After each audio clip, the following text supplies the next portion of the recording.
Welcome to FitBody Lifestyle, the show where we dive deep into the world of fitness, health, business, relationships, and the art of living a balanced life.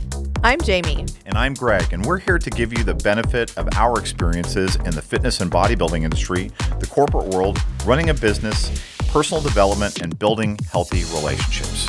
Whether you're sweating it out in the gym, hustling in your business, or seeking balance in your everyday life, you're in the right place. So lace up those sneakers and grab that water bottle, and let's get ready to transform our minds, our bodies, and our lives. Welcome to a special episode of FitBody Lifestyle. It's our Thanksgiving episode, and Papa Bear and I are here with our Thanksgiving outfits on. I've got my love. He's got his Giver Gaines shirt on. But we're really excited to do this episode because what we want to talk about is some tips rolling into the holidays. So that way you have all kinds of ideas of how to best manage all the food that's going to come your way and the busyness and all of that. And maybe let's start out with saying this, and hopefully you agree with this, but because I didn't clear any of this stuff with you, this is all unscripted. That's scary. Which is always scary with us, more with me. One of the things that I think as we talk about these tips is just the recognition that, look, the holidays are to be celebrated. And they're a time when you have worked hard all year long. It's time to celebrate the season, connect with family, connect with friends, chosen family. In that process, we want you to be able to live those moments because this is a sport, and at least in the lifestyle and bodybuilding sport, can be a sport of restriction. And the holidays are an opportunity for you to allow yourself a little bit of grace, but still stay within that structure. And that's, I think, the theme of what we want to talk about today is how do you still capture the essence of the season and allow yourself to connect with people without going off your plan. And so I'd say at the outset, it's one of those things where we've talked about this a little bit before, the scarcity mindset versus the abundance mindset. And if you're in that scarcity mindset of protecting everything, or the loss aversion is the other way to think about this, you're afraid of what you're going to lose rather than what you can gain. And so as we talk about these things, really think about how do I connect with family and friends without going off plan. And the first thing I would say is decouple food from fun.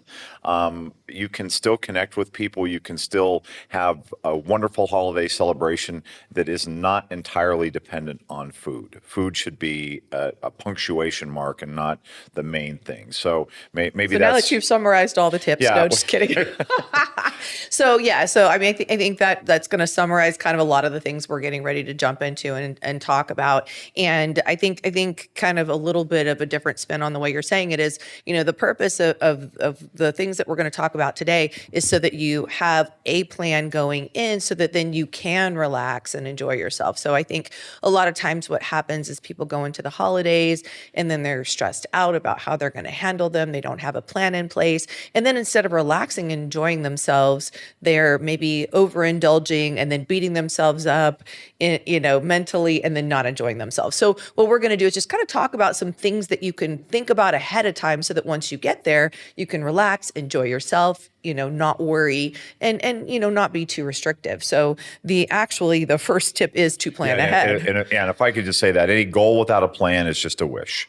And so so as Jamie talks about this first point, just recognize that kind of thinking about and being intentional about what you want is really kind of the key. So go ahead and get into the first one. I'm sorry, I didn't mean to interrupt. That's okay. That's what we do. So the first tip is to plan ahead.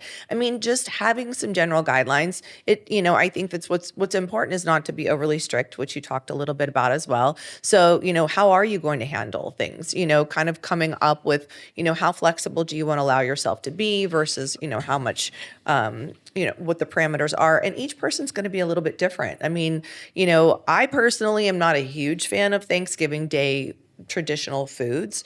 So it's pretty easy for me to navigate. I know other people have maybe certain things that they really love. Maybe it's a piece of pumpkin pie, or, maybe there's something that they're really looking forward to their grandmother makes, or whatever that situation is. So part of the plan is like, how do I still enjoy my piece of pumpkin pie and still stay reasonable with the rest of the meal? So, again, this is just kind of having a general idea and outline, thinking through, what is it going to look like for you? What's important to you? What do you want to be able to enjoy? And then plan for those things. And maybe other things aren't as big a deal. Maybe, you don't love the stuffing, so you're going to skip that and enjoy. So it's just kind of having an idea in place as to how you're going to handle that. And then we're going to go kind of deeper into, how to plan.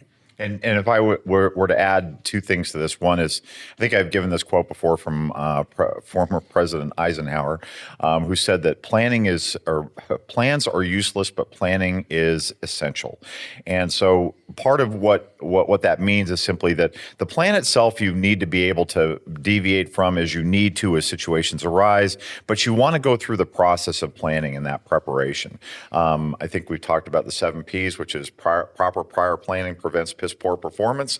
And so the more you can take a moment to kind of plan and think about things, the more intentional you're going to be, the greater likelihood you're going to have of being able to pivot if you need to pivot or stay in your plan and then have that success.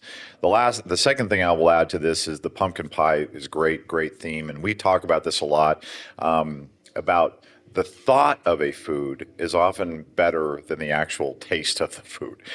We have memories tied to food. My mom used to make this sweet potato casserole with marshmallows baked on top, and I have wonderful memories of that. I can still almost taste it in my head. When I smell something similar to it, it makes me want to eat that thing.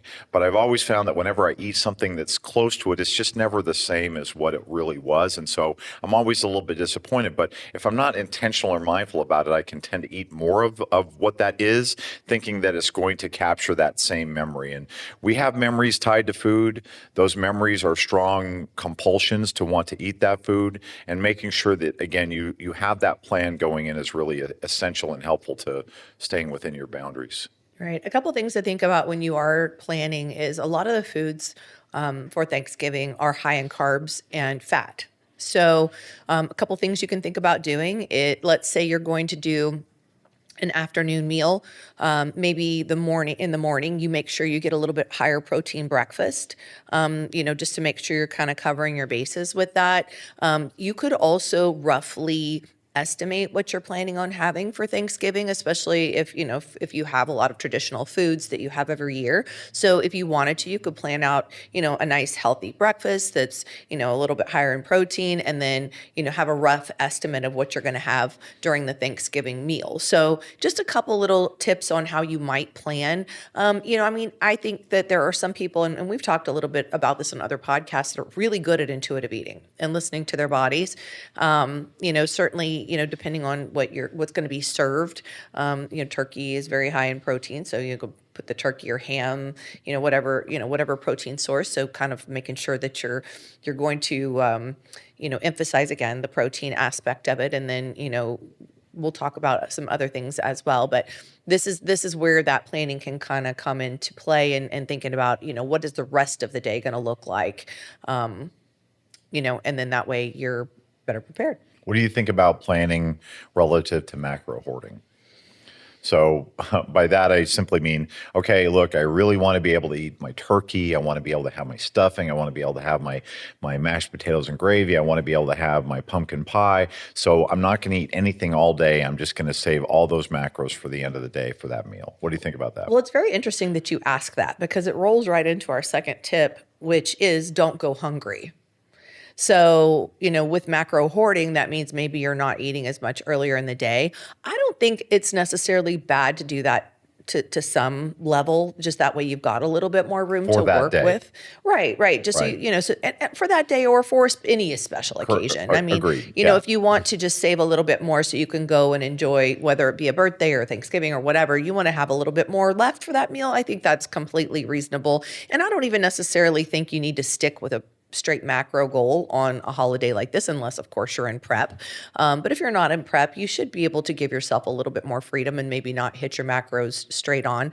But yeah, I mean, I think making sure that, you do at least have a little bit of something in the morning. And this is, kind of where I came into that like higher protein breakfast. Maybe, there's something like an egg white omelet you have with some veggies and, some whole grain toast or something like that, or oatmeal or whatever you like to have, but have a decent breakfast in the morning that's actually going to be satiating. And that way, once you get there, you don't want to be famished, because that's could trigger, going way overboard and binging. And then, so I feel like if you go in, I mean, yeah, you want to go in hungry and enjoy your meal, but not to the point where, it's going to maybe set you off. And so for that morning meal, protein and little fats to help stave you off for a little bit longer for the day. Yeah, I was thinking more protein and fiber, but yeah, you Okay. can do a little bit of fats. Getting that protein from the egg whites, a little bit of fiber from the veggies, and from some sort of whole grain, I think is really great. If you want to add a little bit of fat, some avocado or something like that, you can to it. But just a nice balanced meal with an emphasis on protein and fiber. And okay, go go go to your next thing. I got nothing else to. There was something in my head and it just went out the door. In the head and out the other. Yeah. Yeah. So our third one was eat around the holiday meal. So it's one of those things where we want to be able to enjoy our family time all together. So your other, and this is kind of in line with what we were already talking about, but the other days could be a little bit smaller.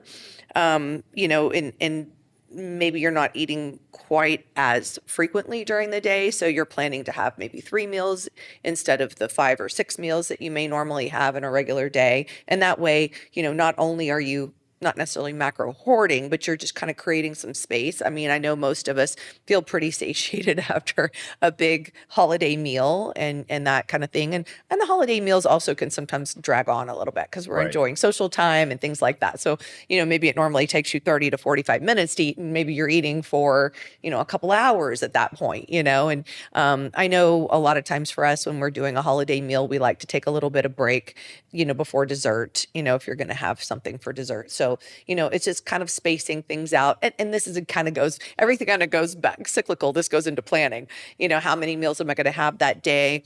How do I want to space them out? How can I make a little bit of space so I can enjoy myself and be a little bit more intuitive? Yeah, and that what was coming to my head as you were talking about that is really just the planning aspect of this and just kind of thinking about the day. And I think most of us have family traditions that may impact on that planning.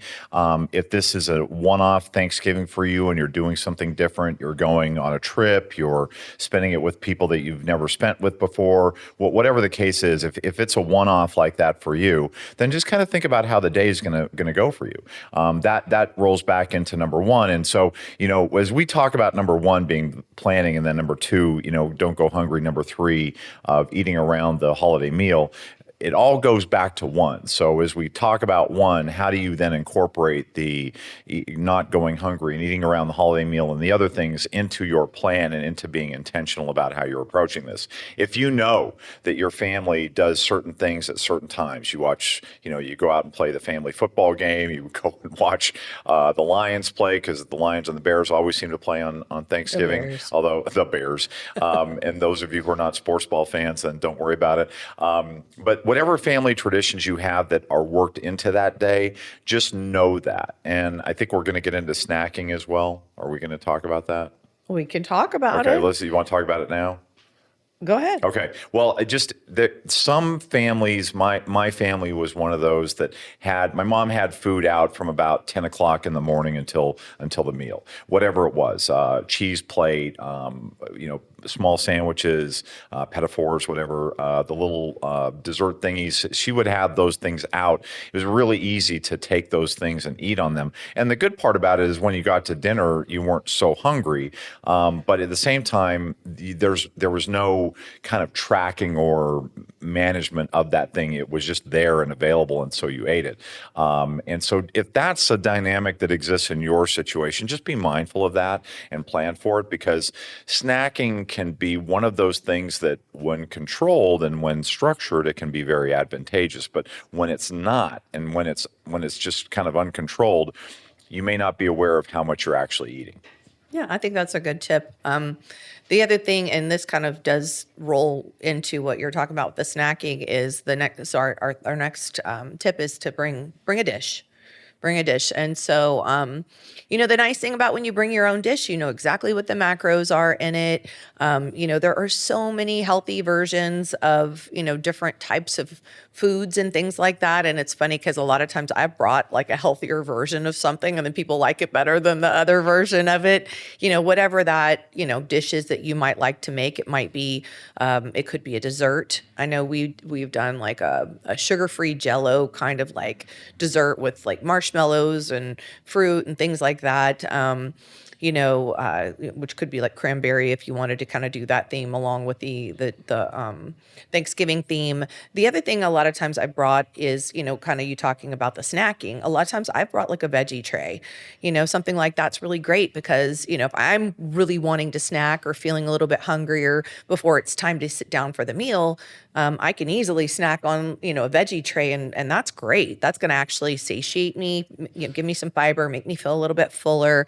I'm going to be a little bit more in control when I go in to eat. So that's a great option as well. And then of course it could be any kind of, side dishes or things like that, because, if you're going to eat the primary protein source, the turkey, the ham, or whatever, that's really great. That's really clean. So maybe having something that's on the side, whether it's your version of stuffing or some sort of rice dish or something else that's going to give you like a carbohydrate, but maybe not quite as much of the heavy fats and things like that might be in, some of the other things that are presented there. So just some other options in terms of like bringing your own, and then you're contributing to the meal. So it's kind of like a win-win. You go in and, you provide a little bit of something. I know a lot of times with our family, each one of us will bring in, whatever dish it is that we like to make. So it's made it a good opportunity for me to have some control over at least a portion of my meal.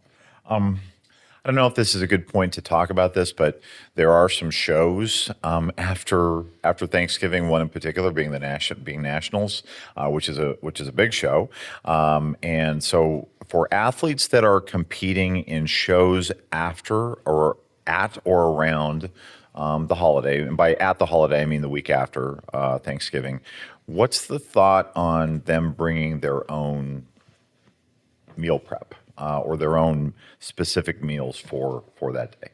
I mean, I think if somebody is in prep and they feel more comfortable doing that, that's fine. I think it's a personal decision for sure, and I know different families have different levels of acceptance when it comes, to, dieting and prepping and things like that. I know for some families it can cause a big riff and it could be, something that causes arguments and things like that. And, I feel like we want to avoid that. So, I mean, there was a point where, when I first started competing, my family didn't quite understand it and it caused a lot of issues. Why can't you do this? Why can't you do that? And I found that just having my meal prior and then going and maybe eating some, kind of munching on a little something here and there, or maybe just putting it even on my plate and just not making a big deal about it, that was easier. So I feel like everybody's circumstance is different. I know, now, of course, I've been doing this for so long that if I were to do that, my family would be, oh yeah, whatever. She's just, that's what she's doing. You know what I mean? So I do think that, it is dependent on,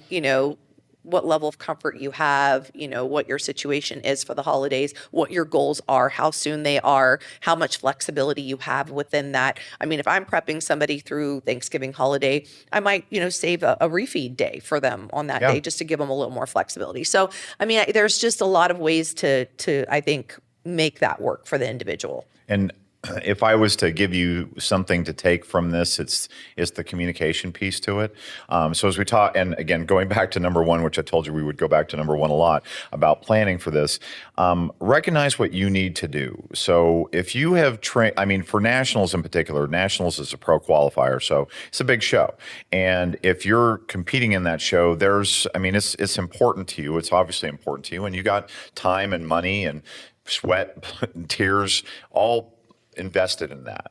So If you have not already enlisted your chosen family and your circle around your goals and why they matter to you. It's not just telling your family that you're competing, it's about telling them why you're competing and why it's important to you.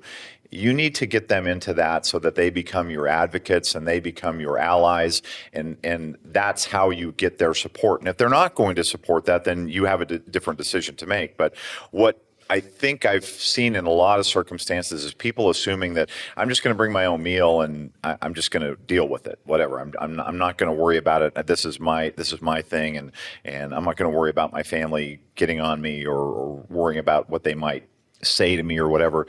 And that can work. But I do think that it puts a lot of pressure on you. It puts a lot of pressure on the family. And if you were to just take a moment and, I mean, we have group texts with our family all the time, and, we'll say something that, if we need to do something, like, for example, we have another event that we may need to go to that might cut the time short. We prepare our family for that and just let them know, hey, we're looking forward to spending time with you, and to let everybody know we have to leave at a certain amount of time, and we appreciate your understanding. Or, hey, I'm so excited to see all of you at Thanksgiving, and I just want everybody to know I'm preparing for a show after the Thanksgiving holiday. It's really important to me. It's something that really fills my cup. This is the reason why it fills my cup, and I would really appreciate all of your support in this as I go through this. I know I'll be eating a little bit different than everybody else, or differently than everybody else, but I would really love your support on this because it means a lot to me, and you mean a lot to me, and your support can make a big difference in my success.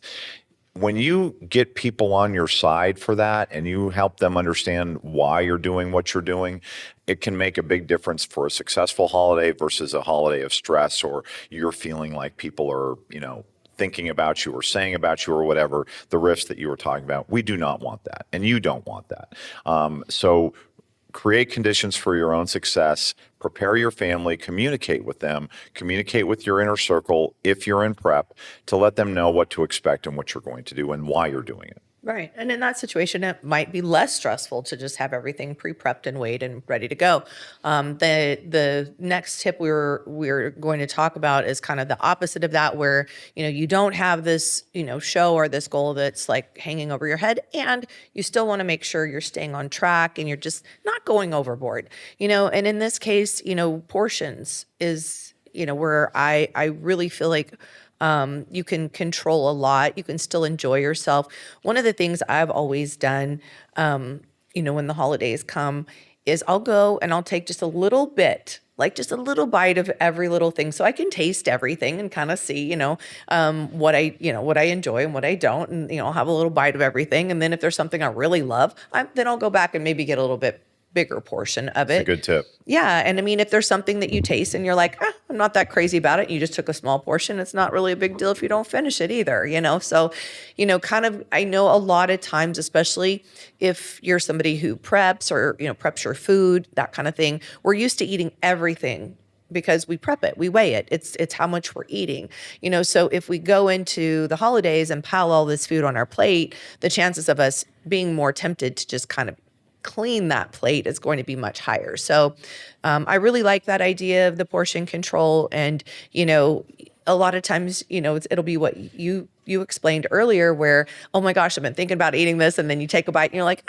it isn't all I really remembered it to be. Well, now if you took a small portion, you're not going to feel bad about not eating the rest of it. If you put a big old chunk of it on your plate, and you don't want to, sometimes you feel bad, especially if you're a guest at somebody's house or, whatever. And now you're throwing out all this food and they're like, oh, what, you didn't like it? Right. So, I mean, you kind of save yourself from a lot of those types of things. If you just take a little bit of each thing, sit down, relax and enjoy it. Have a bite. If you love it, great. Go back and get a little bit more, otherwise, if you don't, then don't eat it. Move on. Yeah. Wait, I just wanted to add something to the portion discussion that we were having before, which is I think it was Aristotle who said everything in moderation, nothing to excess. And I think about that relative to the small bites. And I also go back to the other caution thing about Small portions are really good. That's different from the snacking that we were talking about earlier. So small portions would simply be, following the portion size for your hand.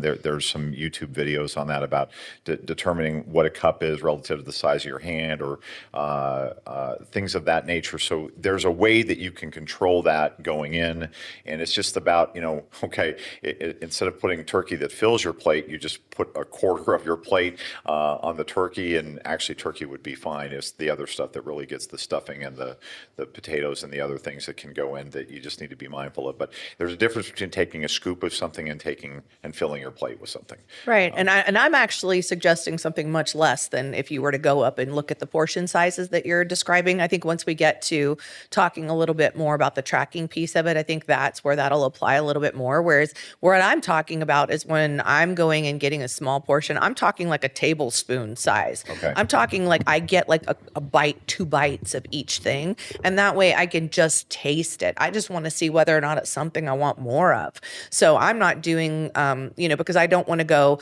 and get, a carbohydrate size, fist size portion of mashed potatoes and stuffing and each of these things that are on there, and then go and sit down, and then I'm like, I don't really like this so much, and now I have a whole portion of this to eat. So what I'm talking about is doing maybe like a quarter of a portion, and this is literally just to see like, hey, what am I enjoying, what am I not, and then going back and then getting your portion. So that's That's fair. that's Okay. that's how I do it. But again, like it's whatever works for the individual. Maybe you already know exactly what you want and you can go get your portions, and that, but a lot of times, I know that we will have different things that I'm not used to having at the meal. So I want to just taste it first. So that's my strategy.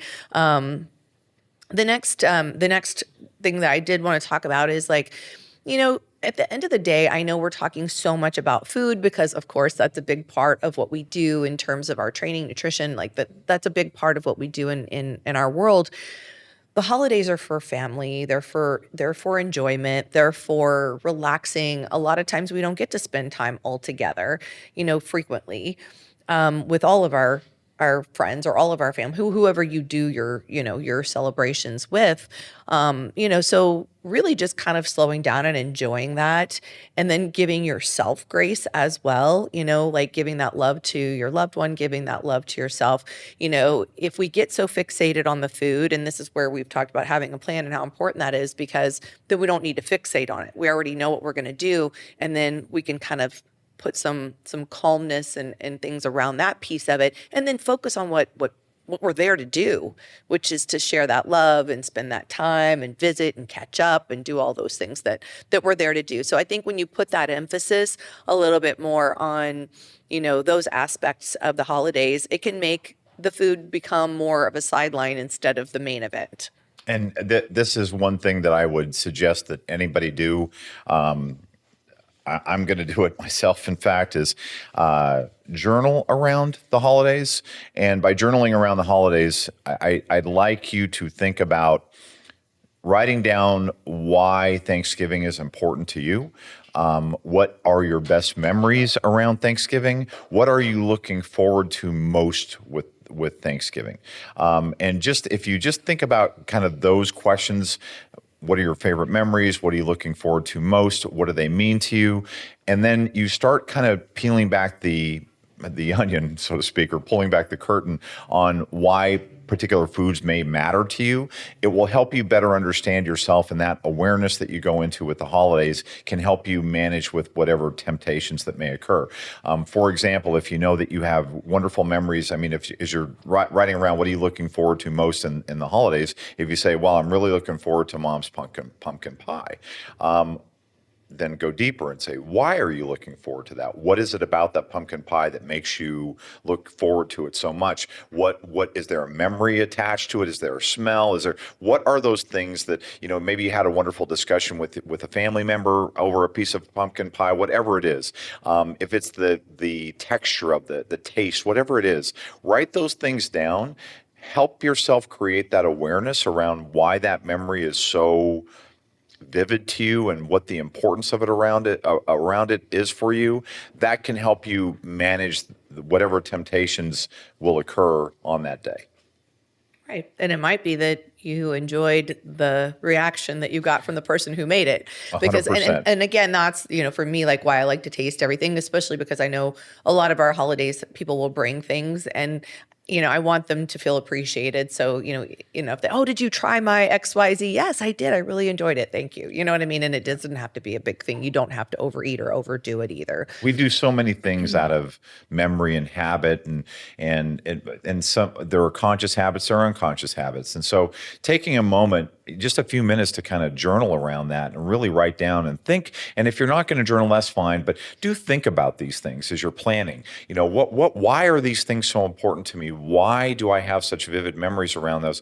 And you may find that again, it's not the food that produced the wonderful memory; it's the reaction of a family member. It's where you were located. It's something else around it that is not coupled to the food.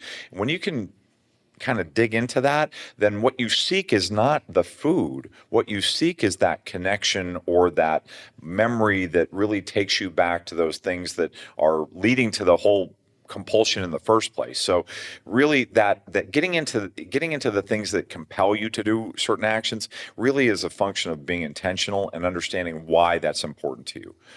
Creating that awareness is really the thing that I would tell you to make sure you focus on. Yes, that's a great tip. So, the next tip we have is get moving, Get moving. move your body. Go for a little walk. And maybe enlist the rest of your group that you're celebrating with. You got a good meal in. Maybe go for a nice brisk walk around the block, or get up and just pace around. Just get some movement in. Move your body. And those of you who have the traditional family football game on Thanksgiving, I don't know that many that do, but some still do. Just be mindful if you're competing after the holiday.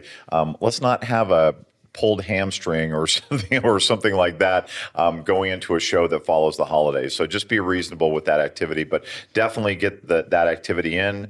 Prioritize your training if you need to, but it's also okay to take some time off. A few days is not going to hurt you.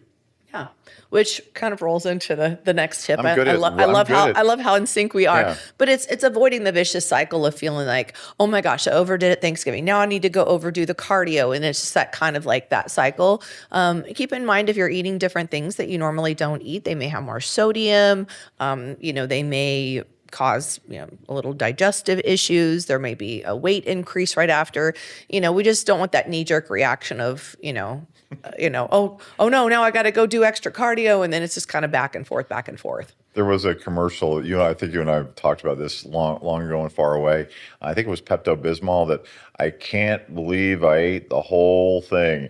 And they have this person on the screen and their stomach is expanding as they go through. And it was always around the holidays, I think, that I saw that commercial, but it was, I can't believe I ate the whole thing.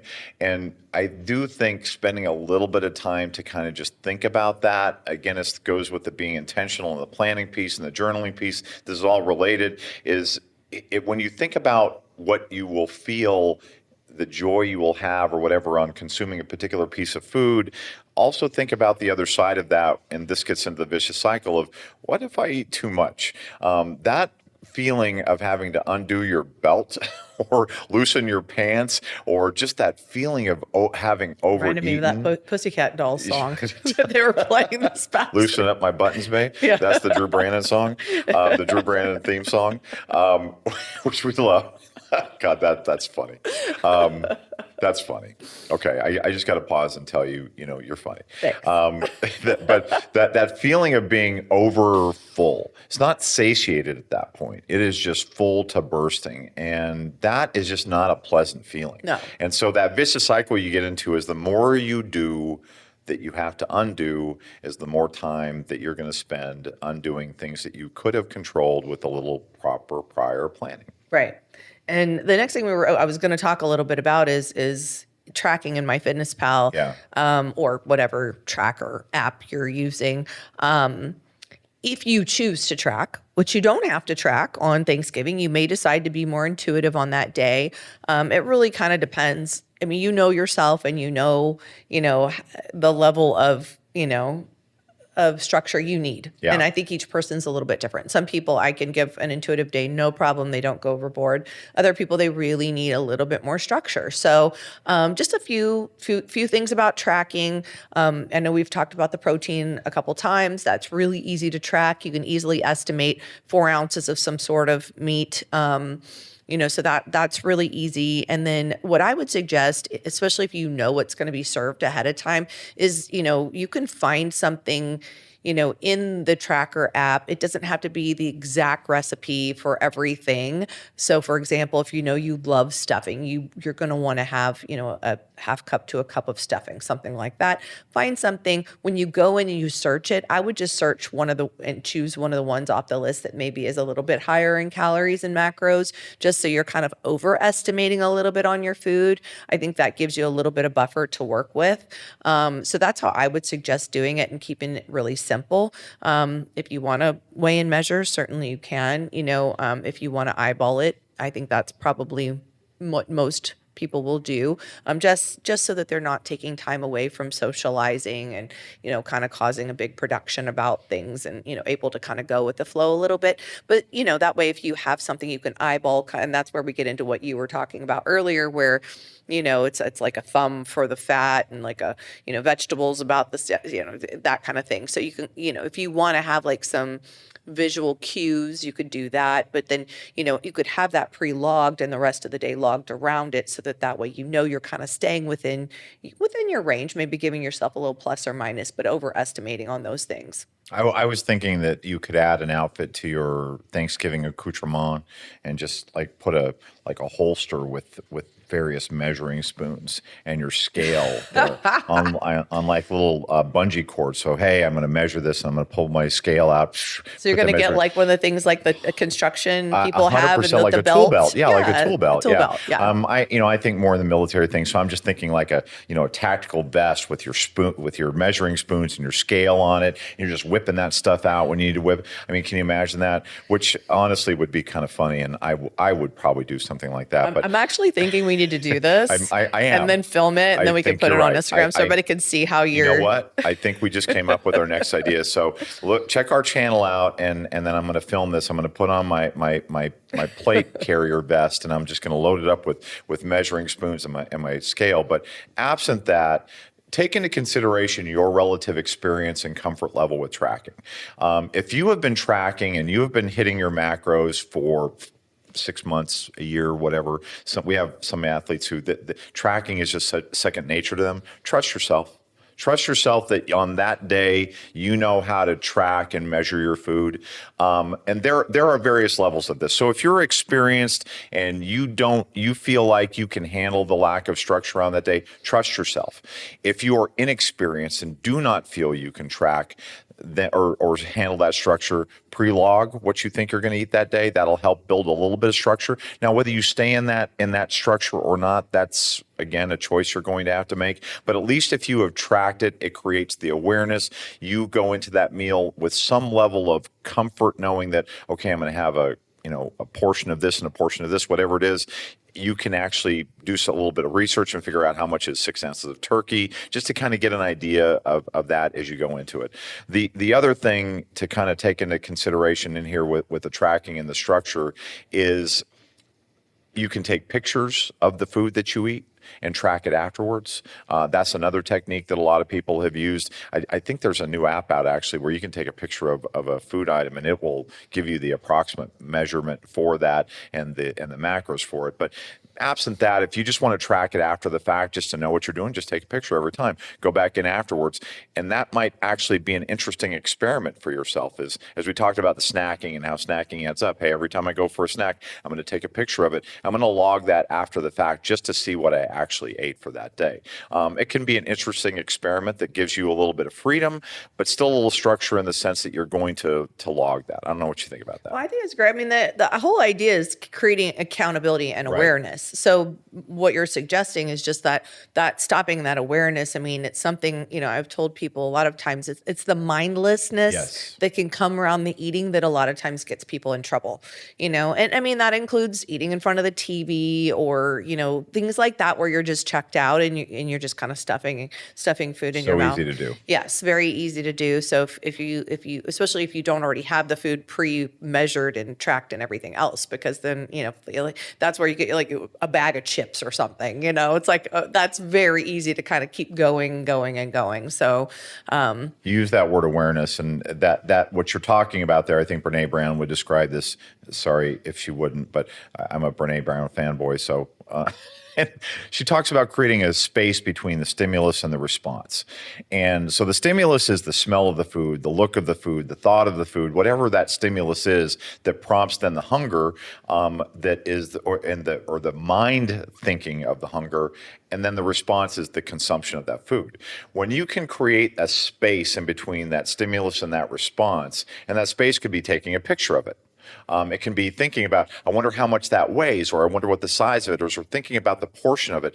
The more space you can create between stimulus and response, the more successful you're going to be in having some structure and control around how you conduct yourself at Thanksgiving. So just think about that space and planning actually creates that awareness, and that awareness then can create the space between the stimulus and the response. Right. And just slowing down can Yes, do that too. Like just slowing exactly. down. When we're at home, I use small plates instead of big plates. I use small spoons instead of big spoons. I do my best to slow down when I'm eating.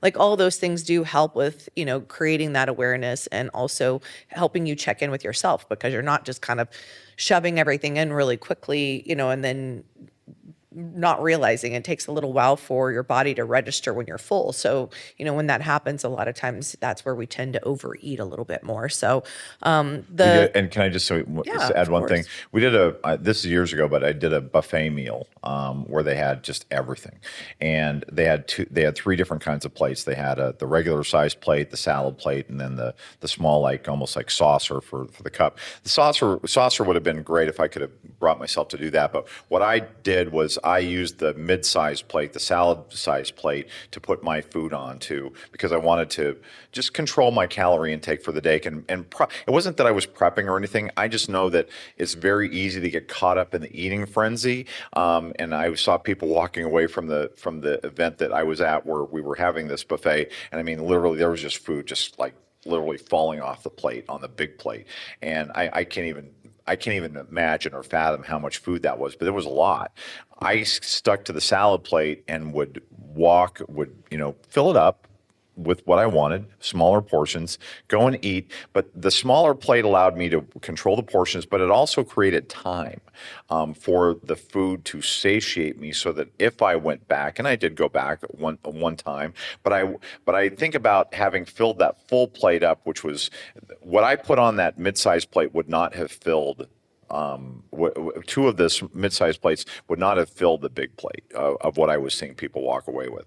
It allowed me to create that space, create smaller portions, create more time, and that allowed me to really control, so that when I left that meal, I was not undoing my pants. I was not waddling out. I did not have to be wheelbarrowed out of the place where we had the meal, and it was a wonderful meal. I had a great experience. Right. I mean, in all of these things, it doesn't have to be somebody who's in prep. It could be somebody. Right. And you and I still use all these, like exactly what you're describing. And it doesn't also have to only apply to the holidays. Like everything we're talking about applies to any social situation or, just situations in general. So hopefully a lot of these things are things that can be reapplied, special nights out, all of those things. Because I feel like a lot of the habits that I've created, through competing, I now use in a lifestyle sort of mode, just with a little more flex or a good amount more flexibility, because I don't have, a show hanging over my head I have to be ready for. The next two tips have to do with drinking. The first one, talking about staying hydrated. So we know that when we're not hydrated, then we're going to be hungrier. We're not going to feel as good. Our energy is not going to be as high. So making sure that you're drinking plenty of water. I would just, if you're going to be, over for the holidays, Start drinking your water first thing in the morning, just like you normally would. Make sure you're drinking water throughout the day, staying hydrated, and that's going to help you too to stay on track. I, I, I mean, I guess I would just put an amen to that. Staying hydrated. Start the day with 16 to 24 ounces of water right away. Just start the day with air control. That'll help manage any hunger that you wake up with, but it also starts you getting hydrated, and the more hydrated you are, the better, the more success you're going to have through the day. Right. You're just going to feel better. Yeah. You're going to feel better. So, of course, the other is alcohol. So, I mean, if you don't enjoy alcohol or don't drink alcohol, awesome. Like you don't need to go out of your way to add that in. That's totally fine. But if you do want to have a drink, that's totally fine too. This is again, kind of where we go back to that planning. So they're, keeping in mind that there are more calories, in alcohol. If you're somebody who's logging, you should be aware of how to log alcohol because it's not actually a carbohydrate, protein, or fat necessarily, but it does carry with a good amount of calories. What I usually recommend people do if they're going to log is that they figure, they replace some of their carbohydrates or some of their fats with the alcohol calories. So, for example, if you're going to have a glass of wine and let's say that is 80 calories worth, or a glass of champagne. And if I am drinking alcohol, I like to think about like what's the best bang for my buck. So, a glass of white wine or champagne is, got a decent amount of calories for, the amount you get to enjoy. Something like a rum and Diet Coke or a vodka soda with a lime or something like that. Like all of those things that don't add extra sugar and macros. I think of a screwdriver, a vodka with orange juice that's gonna carry more Right. more carbs. Right. Because you the don't have juice. the juice. So, just being smart about it, there's certainly a lot of really great options now. I love margaritas. So they got the skinny margaritas, things like that. You can do it, so it's not, I use stevia and things like that. And this might be something you bring too. We Yeah. talked about bringing a dish. If you want to have a cocktail, maybe you make a cocktail that, is a little bit more macro friendly and you bring it and share it and other people can enjoy that too. So that's an option as well. But you want to, let's say you've got your 80 calories for your glass of wine. You're going to divide that by 4 because there's 4 calories per gram of carbohydrate. And that way, if you're logged to MyFitnessPal, or you can divide it by 9 if you want to replace the fats or do a combination of those two. But the idea is you do want to make sure you're still offsetting for the calories and not looking at it as just macros, because if you log a shot of vodka or a glass of wine or something like that, it's not going to show as much in terms of macros, but it is going to carry with it a calorie punch. One other thing to think about with alcohol is when your liver's processing alcohol, it's not burning fat. So, which is fine. This is a special occasion. And, if you want to have a cocktail or something on a special occasion, I personally don't think there's a big issue with it. It's all about moderation. And just be aware of the impact on your liver, just with more alcohol consumption. That's just something to be aware of. But walking through that calculation, so if it's 80 calories in the glass of alcohol that you're consuming divided by 4, or 80 calories, then it would be 4 or 20 grams of carbs that you would Correct. add. Yeah. Right. So 80 divided by 4, 20. Good. Yeah, Yes. okay. Thank you for finishing the math. I just want to make sure that Finishing the math, we yes. walk that through. So and 80 to I'm going to say 90 calories to make the math on the fats easier. 90 calories divided by 9 would be 10.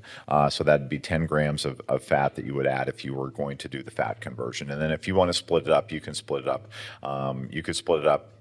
God, I didn't want to do the math on that because it's too early for me to think about that. But you could split it up. The point is just to keep your macros within your plan. Yeah. And alcohol in general, you want to think about if you're taking anything that might affect your liver. For example, acetaminophen is Right. like one of the most, toxic things for your body. So, let's say you did drink some alcohol, you have a little headache.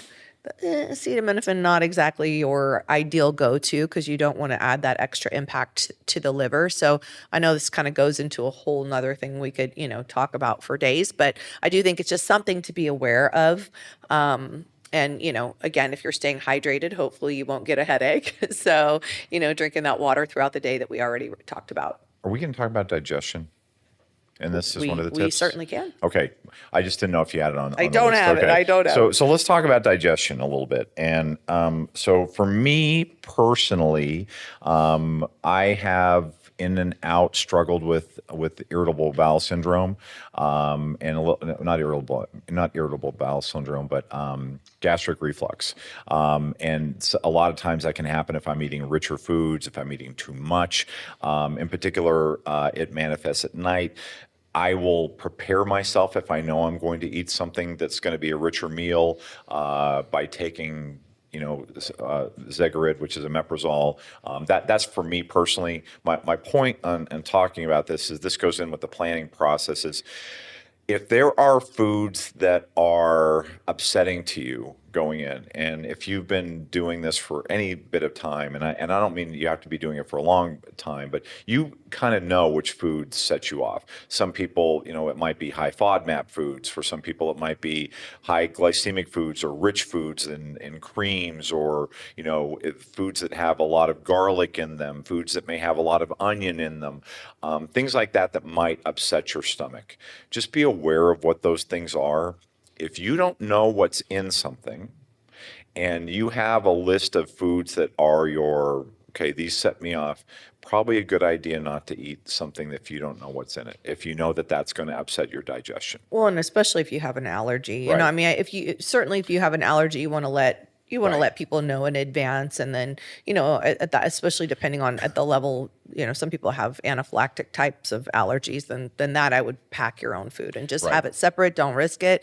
But if it's just more of an intolerance or something like that, like you said, it's just making being smart, making good choices, bringing a dish so that if there is something that you can't have or that you don't want to risk, you've still got something that you can enjoy. So I think some of the other, suggestions that we made apply as well. And then just stick to the foods that are safe for you. And this is where that journaling piece can come into play is if you journal around that, one of the things that you may want to write down in your journal is you talk about, what are your favorite memories? Why is this important to you? What are the things that you love most about the holidays? What do you want? What is a successful holiday? I think that's a great thing to journal is at the end of this, success for me looks like this, whatever those things are.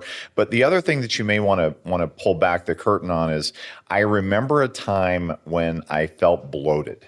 And I felt bloated because I ate too much, because I ate this particular kind of food, whatever it is, just to, again, put that in your awareness because it's so easy to get into a Thanksgiving and say, like, for example, if you're lactose intolerant and man, you see that cheese on there, but oh God, you just love that cheese. You just want that cheese, but it's going to upset your stomach. It's going to produce bloating. It's going to produce something else that you don't want.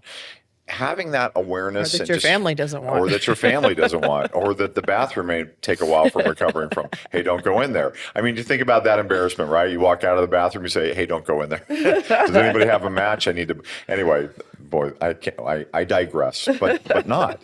But just think about those memories of what produced a bad memory for you, and not that you want to dwell on that, but you do want to have that in your awareness because when you get into those situations, it's so easy. It's just easy to just not be mindful of what you're consuming. So taking a moment to think about, man, I got really bloated when I ate this particular food, or when I overate, just knowing that you have that awareness is at least something to help you create that awareness on the day, which will help you avoid that. So hopefully the tips helped. I think we've covered all the ones I had, unless you have any others. Do you want me to run through our Yeah, tips, yeah. that we I went wrote them over? down, but yeah, go ahead. So plan ahead. Don't go hungry. Eat think about how you're going to eat around your holiday meal. Bring a dish with you. And by eating around your holiday meal, you're not just dealing with the day of the meal, you're dealing with the days leading up to and the days after. Is that what you mean? I Or do you didn't also mean mean the that, but day I of? mean, I Okay. certainly you can consider the days around it. I mean, I was talking specifically about how you're going to plan that How you're going to specific structure day. that day. So when you basically breakfast, lunch, and dinner for that day and what you might do to create your own success for that day. Right. Okay. Be smart about, your choices and kind of what we talked about, maybe getting a little, trying it first, seeing how you like it. Enjoy the holiday and the time spent with the loved ones and focus a bit more on that. Get up and move. And going back to enjoy the holiday and the family around that ties in with what I suggested to you is decouple food from fun. Food is not the fun and the connection that you have with family is not dependent on the food that you consume. It's definitely not dependent on the amount of food, and it's certainly not dependent on you eating everything that everybody else is eating.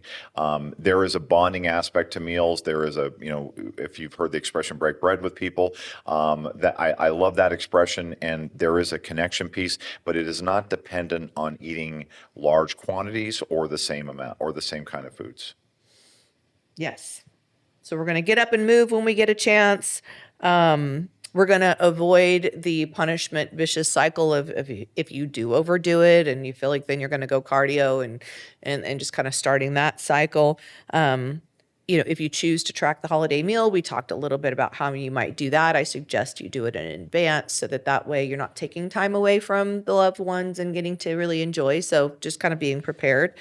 Making sure you're staying hydrated, super important. And then we gave some tips around alcohol if you choose to use it, both in terms of the choices as well as how you might track that.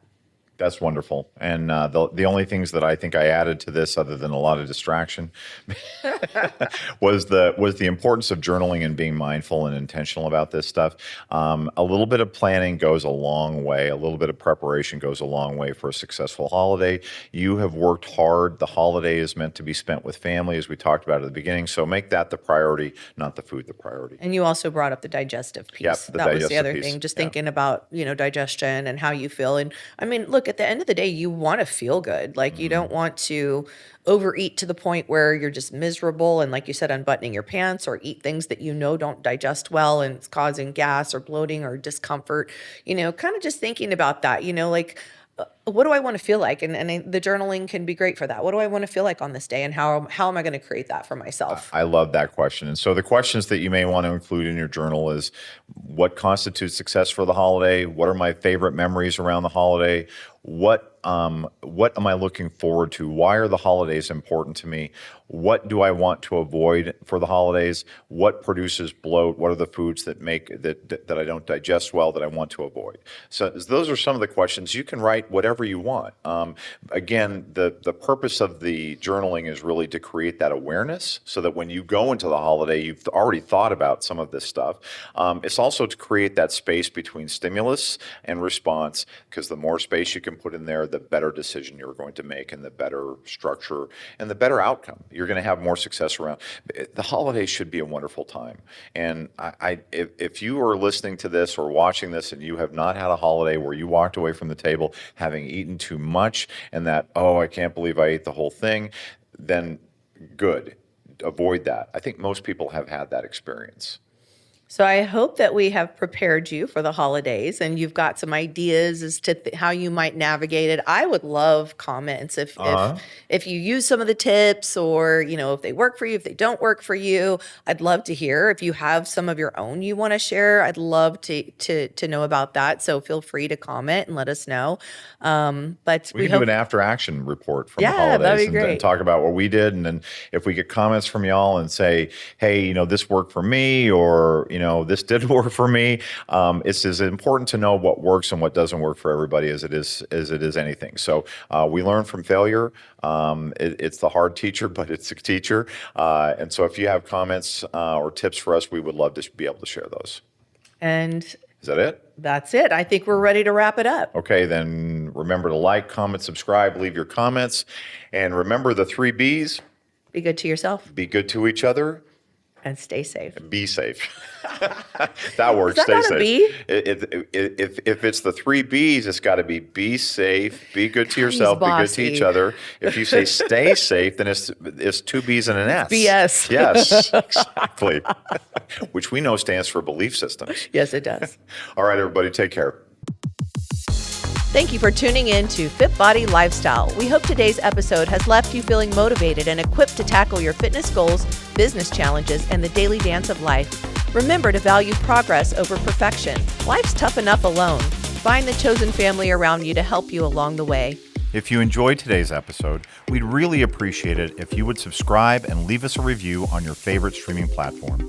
And don't forget to follow us on Instagram at FitBody Fusion.